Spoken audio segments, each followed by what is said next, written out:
লালমনিরহাট জেলা পুলিশ কর্তৃক বিশেষ অভিযান পরিচালনাকালীন 51 বোতল ফেনসিডিল সহ 2 জন মাদক কারবারি গ্রেপ্তার।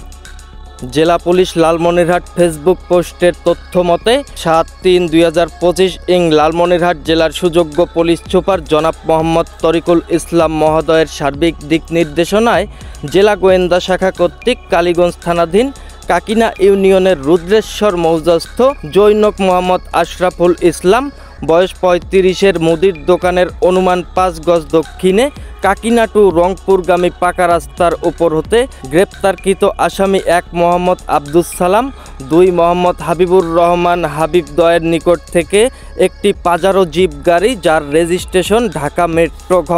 022408 এর পেছনের ডিকিতে ব্যাকডলার সম্মুখে গ্যাস সিলিন্ডারের নিচে বিশেষ কায়দায় তৈরিকৃত একটি কাঠের বক্সের ভেতরে রক্ষিত 51 বোতল মাদকদ্রব্য ফেনসিডিল গ্রেপ্তার করা হয় এবং ধৃত আসামিদের বিরুদ্ধে আইনগত ব্যবস্থা গ্রহণ করা হয়েছে।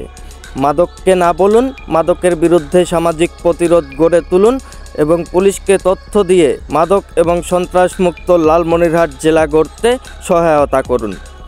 Anisul Islam Rajib, UTV online news desk,